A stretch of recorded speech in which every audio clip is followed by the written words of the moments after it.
लुधियाना के सुनील और उसकी बीवी रीटा एक अच्छे और संपन्न परिवार से ताल्लुक रखते थे। एक दिन रीटा की भाभी उसके घर आती है। रीटा, तुझे तो पता है तेरा भाई कुछ नहीं करता, ऊपर से 2 बच्चों की जिम्मेदारी, बेटी भी बड़ी हो गई है। तू तो बुआ है, कुछ मदद कर सकती है तो कर देना। कहाँ पैसे हैं भाभी, बस समझ लो किसी तरह हम लोग भी दिन काट रहे हैं। 2 ही तो कार है और मेरी बेटी भी बड़ी हो रही है। अब उसके लिए कार लेनी है तो 10 लाख का खर्चा तो लग ही जाएगा। तभी वहाँ सुनील आ जाता है। अरे शशि, क्या है, तू हमेशा पैसों के लिए परेशान क्यों रहती है? वैसे क्या जरूरत थी बेटी की शादी इतने बड़े घर में तय करने की? अरे पैसे नहीं थे तो ऐसे ही कर देती कहीं शादी। इतने बड़े होटल में क्यों कर रही है शादी? लेकिन यहाँ तो मामला शादी का है, डेट तय है। दरअसल तेरे भतीजे के पीएफ के पैसे आने हैं, पर उसमें देर हो रही है। जैसे ही पैसे आ जाएंगे मैं तेरे अकाउंट में डलवा दूंगी। ठीक है, हम लोग सोचकर बताएंगे। तभी वहाँ भतीजा आ जाता है। फूफा जी, आप लोग ही मदद कर सकते हैं, वरना तो कैसे काम होगा समझ में ही नहीं आ रहा। मैं वादा करता हूँ जैसे ही पैसे आ जाएंगे मैं आप लोगों को वापस कर दूंगा। हाँ भाई, ठीक है। अब देख भाई, हमारे लड़के तो सारा दिन घर पर पड़े रहते हैं, ना कमाते हैं ना कुछ कमाने की इच्छा रखता है। लेकिन चल, ये ले, कितने पैसे चाहिए? जी 4 लाख रुपए। ठीक है, लेकिन पैसे ध्यान से वक्त पर वापस लौटा देना। सुनील मुसीबत के वक्त बीवी के भतीजे की मदद तो कर देता है, लेकिन उन लोगों के जाने के बाद देख ले रीटा, तेरे मायके वालों ने मांगा तो दे दिया, वरना इन लोगों का मुझे कोई भरोसा नहीं है। अरे क्यों भरोसा नहीं है? इससे पहले तो कभी इन लोगों ने आपसे मदद भी नहीं ली। हाँ, ली तो नहीं, लेकिन पैसे की किल्लत ही रहती है ना इन लोगों के पास। अरे ठीक है ना, नहीं लौटा पाए तो भतीजे के ससुराल से निकाल देंगे। सुना है बड़े घर में शादी हो रही है। सुनील और रीटा पैसे तो दे देते हैं, लेकिन अगले रोज ही। हाँ भाई साले साहब, क्या हाल है? ठीक हूँ जीजा जी। क्या बात है, सालों बाद आपका फोन, जरूर कोई बात होगी, बताइए ना। अरे वो तेरी बड़ी भाभी आई थी, बेटी की शादी कर रही है ना, तो पैसे लेने के लिए मैंने दे दिए 4 लाख। सोचा भाई किसी गरीब की बेटी की शादी हो रही है, पुण्य मिल जाएगा। अच्छा किया जीजा जी, उनका बेटा बहुत मेहनती है, जल्द ही लौटा भी देगा। वहीं रीटा भी फोन करके हर किसी को पैसे देने की बात करती है। रीटा की भाभी शशि के पास उसके भाई का फोन आता है। तूने सुनील से पैसा लिए हैं क्या?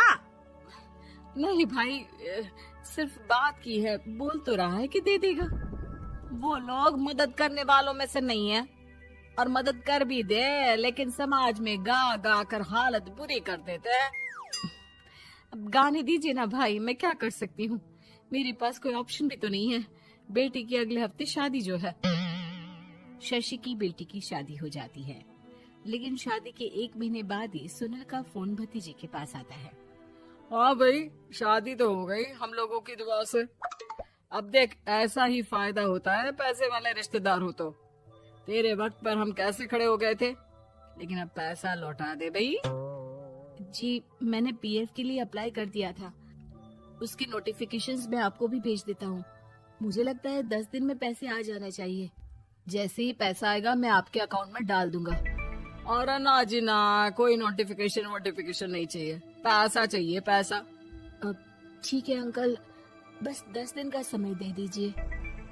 अभी हफ्ता भी पूरा नहीं होता कि भतीजी के पास उसके गांव के दूर के चाचा का फोन आता है। अरे बेटा, क्या बात है, सुनील के कोई पैसे ले रखे हैं तो दे क्यों नहीं देता? हाँ चाचा जी, बात तो हुई थी, 10 दिन का वक्त मांगा है, उम्मीद है हो ही जाएगा। अरे फोन कर रहा है, रोज बता रहा था कि बेटी की शादी में मदद की थी। अब क्या है ना, भले ही शादी 10 दिन रोक देते, लेकिन सुनील से मदद नहीं लेनी चाहिए थी। याद है ना, मधु की मदद करके कितना बदनाम कर दिया था उसने पूरे घर को सोसाइटी में। हाँ चाचा जी, मैं भी यही सोच रहा था कि उन लोगों से मदद नहीं लेनी चाहिए थी। कई लोगों के फोन आ चुके हैं।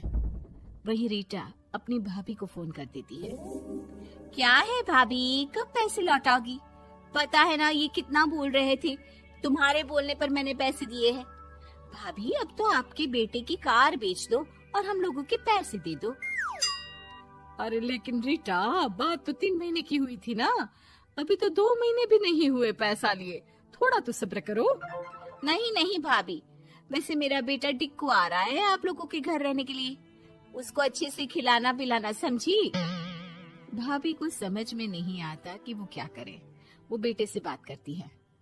अरे माँ, इन लोगों से मदद लेकर सच में बहुत बड़ी गलती कर दी। मुझे खुद समझ में नहीं आता कि कैसे इन लोगों के पैसे जल्द से जल्द दे दूं। तभी डोरबेल बजती है और रीटा का बेटा टिक्कू घर में आता है। आओ बेटा, मामी के घर पहली बार आए हो रहने? आप पापा बोल रहे थे कि आप लोग पैसे का ब्याज तो दे नहीं पाओगे, तो तब तक मैं यहीं रह लूं। और हाँ, मैं एसी के बिना नहीं सो पाता। आप लोग अपना देख लेना और पैसे जल्दी लौटा देना, क्योंकि मैं थोड़ा जल्दी जाना चाहता हूँ। रीटा का फोन शशि के पास आता है। भाभी, पैसे कब तक दोगे? बेटे की विदाई के बाद शशि के घर का माहौल बिल्कुल बदल जाता है। वो हर वक्त बेटे से उसके पीएफ के पैसे पूछती, और पीएफ यानी कि सरकारी काम। आजकल में पूरा 1 महीना और बीत जाता है। भाभी, मैं और ये अमेरिका जा रहे हैं, घूमने के लिए पैसों की बहुत जरूरत है। रीटा, मैं पूरी कोशिश कर रही हूँ कि जल्द से जल्द पैसे का इंतजाम कर दूं, लेकिन पक्का नहीं बोल सकती। तभी सुनील का फोन भतीजे के पास आता है। देख माना 3 महीने की बात हुई थी पैसे लौटाने के लिए, लेकिन अभी मुझे पैसों की काफी जरूरत है। मैं अमेरिका जा रहा हूँ, तो पैसे मैंने किसी से ब्याज में पकड़ लिए हैं।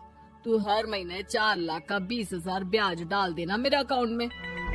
सुनील फोन रख देता है, लेकिन भतीजा काफी परेशान हो जाता है। वो ऑफिस से शाम को घर आता है कि माँ पूछती है, क्या हुआ बेटा? बेटा माँ को सारी बात बता देता है। माँ भगवान के सामने हाथ जोड़कर खड़ी हो जाती है और रोने लगती है कि तभी बेटे का मोबाइल पर मैसेज बजता है। माँ, पीएफ के पैसे आ गए। और वो ऑनलाइन ही सुनील के पैसे वापस कर देता है। भला हो भगवान का। लेकिन आज एक बात तो समझ में आ गई, मदद हमेशा उन लोगों से लो जो मदद के बदले आपसे मदद में दी गई रकम ही वापस लें, ना कि समाज में आपकी इज्जत।